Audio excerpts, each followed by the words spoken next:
강의 시간마다 빠지지 않고 질문하는 사람, 회의에서 사소한 디테일까지 꼬치꼬치 따지는 사람, 누가 말하면 정확히는 그게 아니라 하고 정정하는 사람. 우리는 이런 사람들에게 종종 짜증을 느낍니다. 왜 이렇게 지적질이야? 괜히 똑똑한 척하네 하는 마음이 들기도 하죠. 그런데 혹시 그런 사람이 바로 나 자신이었던 적도 있지 않으신가요? 오늘은 지적인 사람, 흔히 뇌인이라고 불리는 유형의 사람들에 대해 이야기해 보려 합니다.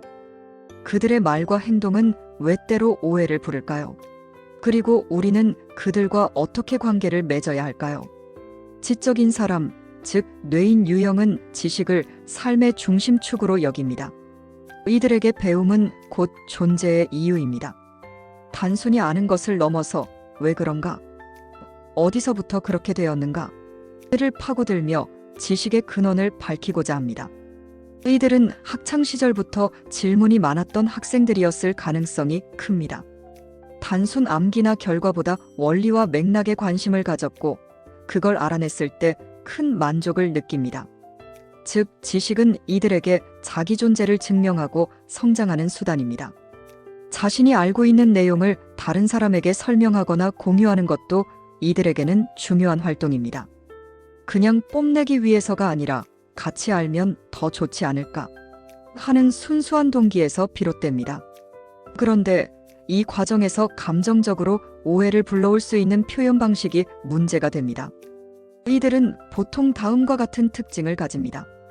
말할 때 논리적으로 이야기하고자 하며 감정보다 팩트를 중시합니다. 어떤 정보가 잘못되었거나 부족하다고 느끼면 본능적으로 보완하려 듭니다. 대화에서 대충 넘어가는 걸 어려워하고 정확하게 정리하고 싶어 합니다. 그래서 강의 중에 질문이 많고 자료를 볼 때도 출처를 유심히 보는 편입니다. 이들은 정보를 그대로 수용하기보다는 검토하고 확인하고 맥락을 파악하려는 욕구가 강합니다.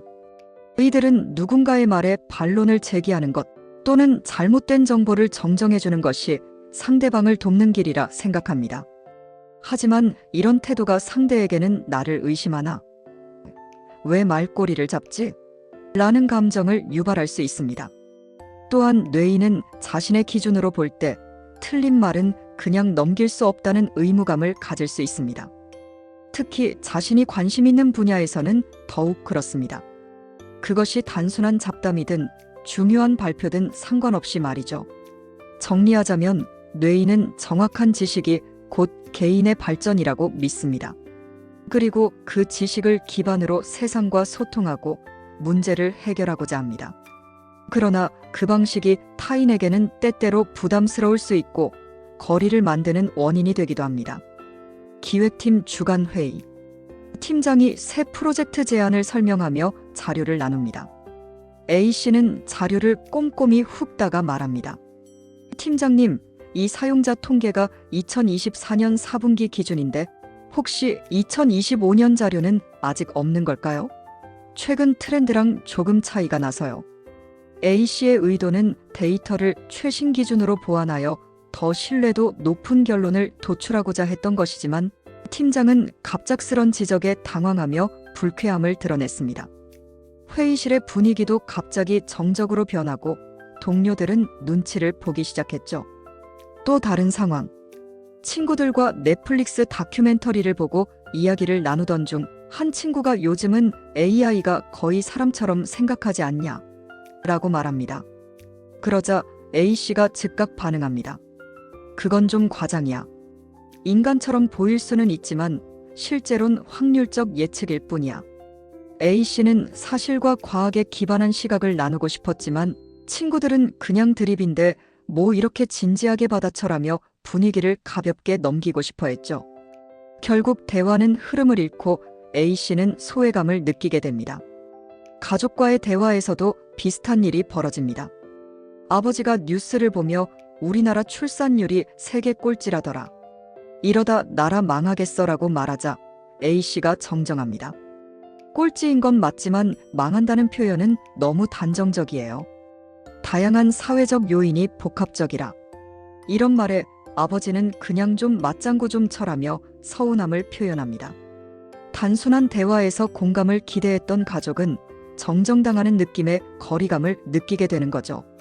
이처럼 뇌인의 정확성 추구는 종종 분위기를 깨고 상대에게 감정적 거리감을 줄 수 있습니다.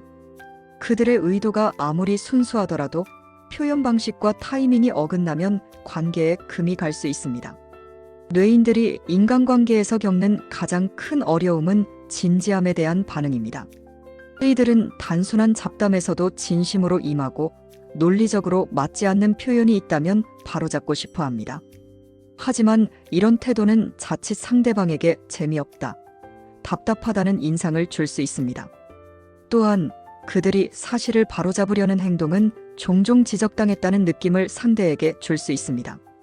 뇌인은 오히려 상대를 위하거나 대화를 더 정확하게 만들기 위해 말한 것이지만 상대는 그것을 자신을 깎아내리려는 공격으로 받아들이기 쉽습니다. 무엇보다 뇌인은 감정보다 논리를 중시하는 성향이 강합니다. 갈등 상황에서도 누가 맞는가를 먼저 따지기 때문에 상대의 감정을 놓치기 쉬운 것이죠. 이로 인해 상대방은 내 감정은 무시됐다는 섭섭함을 갖게 됩니다. 이런 성향의 뇌인들이 인간관계에서 갈등 없이 지내려면 먼저 표현 방식에 대한 주의가 필요합니다. 아무리 의도가 좋아도 표현이 무디면 오해를 살 수 있기 때문입니다. 혹시 내가 잘못 이해했을 수도 있는데요?처럼 부드러운 도입은 상대방의 방어심을 낮춰줍니다. 또한 질문을 던질 때에는 타이밍이 중요합니다. 발표 도중 바로 끼어드는 것보다는 다 듣고 난 후 의견을 묻는 형태로 질문을 던지는 것이 관계 유지에 좋습니다. 그리고 때로는 정확함보다 관계가 더 중요한 순간이 있습니다. 감정이 격해진 상대에게는 팩트를 말하기보다 그렇게 느꼈구나, 속상했겠다라고 공감하는 것이 우선입니다. 반대로 뇌인들과 함께 일하거나 대화해야 하는 사람들도 그들의 성향을 이해할 필요가 있습니다. 그들이 던지는 질문이나 정정은 개인에 대한 공격이 아닌 내용의 정확성을 위한 본능적인 반응임을 인지해야 합니다. 그들의 정정이 반복될 때마다 짜증을 내기보다는 이 친구는 신중하게 듣고 있다는 뜻이구나라고 받아들이는 연습이 필요합니다. 오히려 그들이 말이 없을 때는 관심이 없을 가능성도 있습니다. 그리고 감정이 상할 때는 그들에게 감정적으로 명확히 표현해 주세요. 조금 서운했어. 그런 식으로 말하면 내가 부정당한 느낌이 들어와 같이 구체적으로 말해주는 것이 효과적입니다. 마지막으로 때로는 논리보다 감정이 중요한 순간이라는 점을 뇌인에게 알려주는 것도 중요합니다. 지금은 맞고 틀리고가 아니라 그냥 내 기분 좀 알아줬으면 해라는 말은 뇌인이 상황을 전환하는 데 도움이 됩니다. 지적인 사람들의 깊이 있는 사고와 지식 추구는 분명 소중한 자산입니다. 하지만 그것이 오해로 이어진다면 오히려 관계를 망치게 되죠. 무엇을 말했는가보다 어떻게 말했는가가 중요한 시대입니다. 지식은 나누되 감정은 존중하세요. 상대를 향한 배려와 공감이 지적인 대화의 완성입니다. 오늘도 나답게 그러나 더 따뜻하게 말하는 하루 되시길 바랍니다. 영상이 도움되셨다면 구독, 좋아요, 알림 설정까지 부탁드립니다.